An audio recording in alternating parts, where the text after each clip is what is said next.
in today's video I'm going to focus on the most popular surfboard in the world, and the reason why it's the most popular surfboard in the world is because it's had over 700,000 views on YouTube, which is crazy. So what board am I talking about?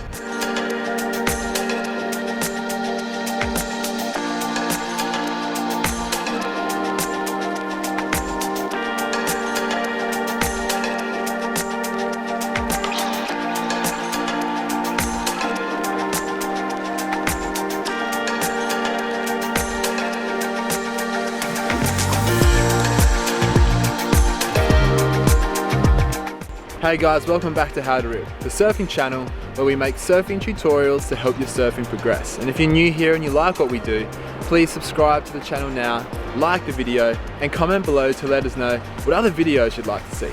And make sure you've got that notification bell turned on so you won't miss a video in the future. But for now, let's get into today's video.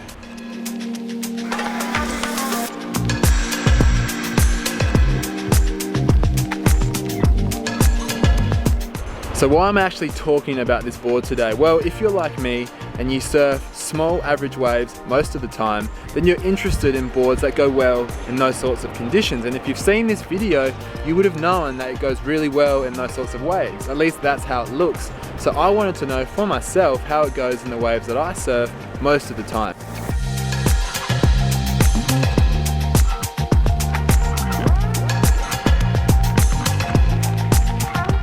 So in today's video, I'm going to address some key points about how this board performs out in the water.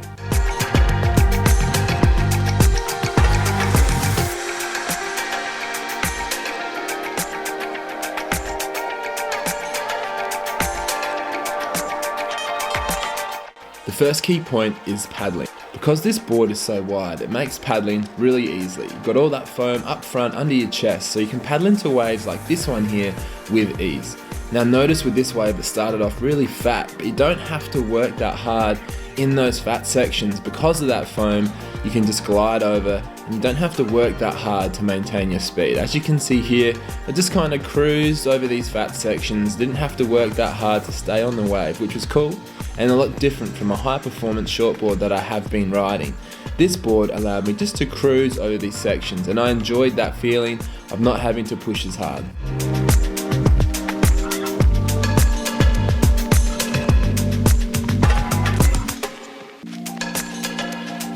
So while the board cruises over fat sections with ease, it also allows you to perform critical maneuvers when the wave allows you to. So as you can see here, I just performed this little turn to come back to the foam, and then once the section presented itself, I put the board up and it allowed me to perform the turn I wanted, which was fairly critical for that section.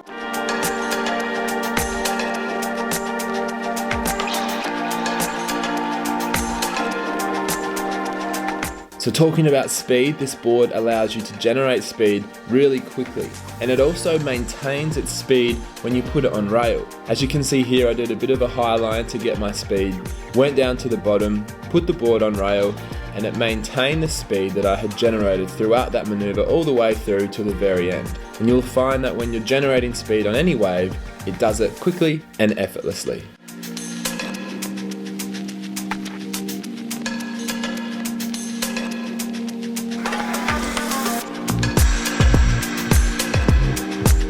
So when I talk about flow, what I mean is this board makes you have to surf on rail.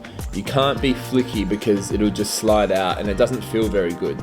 So in order to surf this board properly, you have to surf it on rail. So really focusing on putting the weight into your toes and putting the weight onto your heels throughout all your turns and holding that weight through the duration of the maneuver. Now as I got more confident on this board, I could finish my turns with a little bit more electricity, if you like, so I was able to slide the tail a little bit. This board does have the tendency to be a little bit slippery and slide without you really expecting it. So it's something to be aware of, but once you learn to control it, this board is a blast.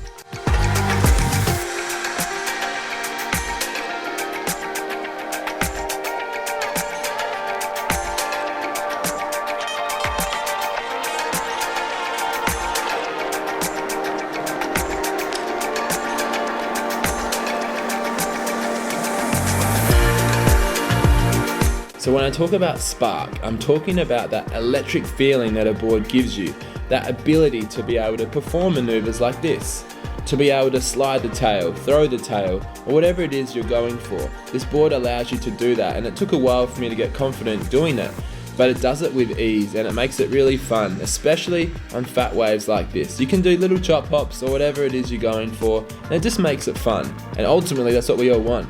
And this board allowed me to have that fun in the small, average waves that I surf a lot.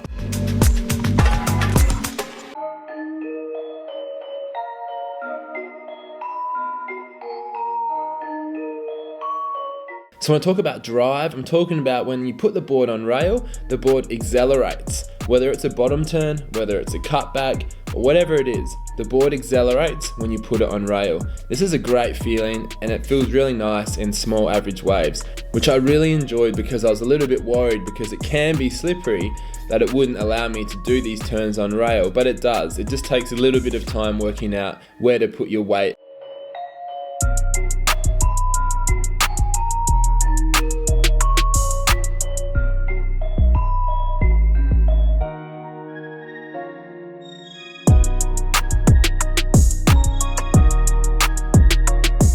So it's important to first note that I've never surfed a twin fin before or a fish. I've always surfed high performance small wave boards like this one here. Now the difference is that a high performance small wave board allows you to perform more radical maneuvers, so you can change your direction faster. In a sense, you can turn on a dime more. Whereas if you pushed the Go Fish to do that, it might slide out. You kind of have to draw your turns out a little bit more. Now with that being said, that's the only downside to this board.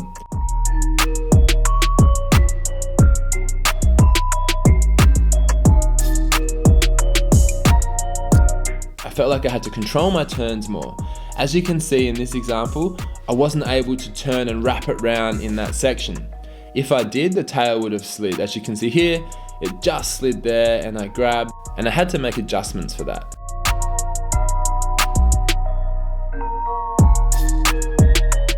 The other thing was going off the lip. Now as you can see here, put the board over the lip. It didn't feel as nice as this. When I put my high performance small wave board above the lip, it does so with a lot more speed and flair and a bit more radicalness. This board kind of gets hung up a little bit, that I've found. In saying that, I surfed on it yesterday and it felt really good. So I think it's just one of those things I'm going to have to learn. But what it does really well is just cruising over this fat section like this, and then you can also just play around with it.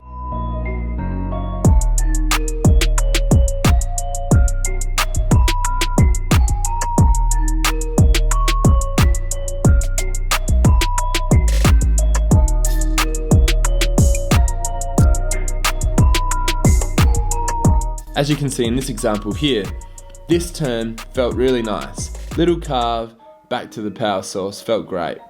But then I quickly wanted to put the board up, but as I said, it doesn't have the ability to change direction that quickly, so it wasn't as vertical as I would have liked. With that being said, there's no doubt that the pros well and truly outweigh the cons, and it's just a matter of getting used to the differences in this board.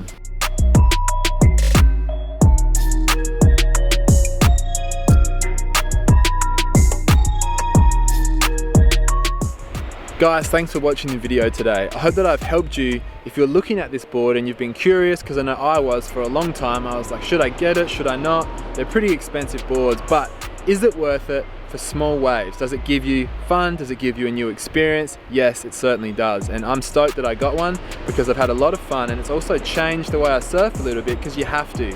You have to modify the way you surf on that board. Now clearly, I'm not Rob Machado, I don't surf like him, and everyone's gonna have their own style and approach when they're surfing a different board, especially a 20. But for me, I really enjoyed this board, and it definitely goes well in the small average waves that I surf most of the time. Remember to like the video, subscribe to our channel, and comment below to let us know what other videos you want to see.